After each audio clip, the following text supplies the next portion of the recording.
ರಾಷ್ಟ್ರೀಯ ಹೆದ್ದಾರಿಯ ಕಳಪೆ ಕಾಮಗಾರಿಯ ಗುಣ. ಸಾರ್ವಜನಿಕರಿಗೆ ಎಷ್ಟು ತೊಂದರೆ, ಇಷ್ಟೆಲ್ಲ ಕೋಟಿಗಟ್ಟಲೆ ಖರ್ಚು ಮಾಡಿ ಬರೀ ಬೇಸಿಗೆ ಕಾಲದಲ್ಲಿ ಯಾವುದನ್ನೂ ನೋಡದೆ ಮಳೆಗಾಲದಲ್ಲಿ ಮಾತ್ರ ಇದ್ರ ಬಗ್ಗೆ ತಲೆ ಕೆಡಿಸ್ಕೊಳ್ತಾರೆ. ನೋಡಿ, ಇದು ಸಾರ್ವಜನಿಕರಿಗೆ ಎಷ್ಟು ತೊಂದರೆ ಆಗ್ತದೆ. ಇದು ಎತ್ತಿನಹಳ್ಳದ ಹತ್ತಿರ ದೊಡ್ಡತಪ್ಪಲೆ ಹತ್ರ ರಾಷ್ಟ್ರೀಯ ಹೆದ್ದಾರಿಯ ಕಾಮಗಾರಿಯ ಒಂದು ದೊಡ್ಡ ಗುಣ. ನೋಡಿ ಹೇಗಿದೆ, ಯೋಚನೆ ಮಾಡಿ. ದಿನ ಬೆಳಕಾದರೆ ಇದೇ ಒಂದು ಗೋಳು ರಸ್ತೆದು. ನೋಡಿ ಇವ್ರ ಹತ್ರ ಎಷ್ಟು ವೆಹಿಕಲ್ ಇದೆ ನೋಡಿ. ಇಷ್ಟು ದೊಡ್ಡ ಕಾಂಟ್ರಾಕ್ಟರ್ದಾರ 60 ಕಿಲೋಮೀಟ್ರ್ ದೂರದಷ್ಟು ಕಾಂಕ್ರೀಟ್ ಕೆಲಸ ಮಾಡುವಂಥ ಒಂದು ದೊಡ್ಡ ಕಂಪನಿ. ನೋಡಿ ಇವನ ಹತ್ರ ಎಷ್ಟು ಒಂದು ವಾಹನ ಇದೆ ನೋಡಿ, ಖಾಲಿ ಒಂದೆರಡು ವಾಹನ, ಒಂದೆರಡು ಇಟಾಚಿ JCB ಇದೆ ನೋಡಿ. ಇದೇ ನಮ್ಮ ದುರಂತ. ಯಾರು ಕೇಳೋರು ಯಾರಿದ್ದಾರೆ ನೋಡಿ. ಇದಕ್ಕಿಂತ ದೊಡ್ಡ ದುರಂತ ಬೇರೆ ಏನಿದೆ ನೋಡಿ.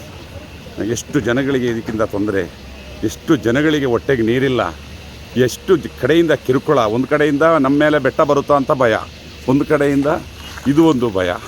ಯಾರಿಗಾದರೂ ಬೇಕಾ ಈ ವನವಾಸ? ನೋಡಿ ಇಲ್ಲಿ ಯಾರು ಕೇಳೋದು. ಅದೇ 6 ತಿಂಗಳು ಮಳೆ 6 ತಿಂಗಳು ಬಿಸಿಲು ಅಂತ ಪ್ರಪಂಚಕ್ಕೆ ಗೊತ್ತಿದೆ.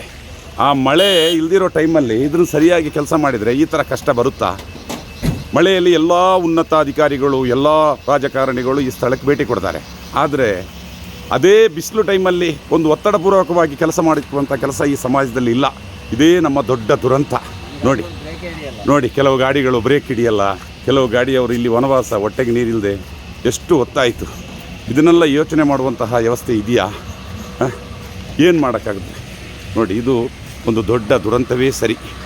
ಇನ್ನಾದರೂ ಸ್ಥಳೀಯರು ಎಚ್ಚೆತ್ತು ಮುಂದಿನ ಬೇಸಿಗೆ ಕಾಲದಲ್ಲಾದರೂ ಇದ್ರ ಬಗ್ಗೆ ಒಂದು ಕೆಲಸ ಮಾಡಿದರೆ ಸಾರ್ವಜನಿಕರಿಗೆ ಒಂದು ದೊಡ್ಡ ಅನುಕೂಲ ಆಗ್ತಿತ್ತು. ಒಂದು ಕಡೆಯಿಂದ ಪ್ರಕೃತಿ, ಒಂದು ಕಡೆಯಿಂದ ಈ ಒಂದು ದೊಡ್ಡ ದುರಂತ. ದೇವರೇ ಬಲ್ಲ.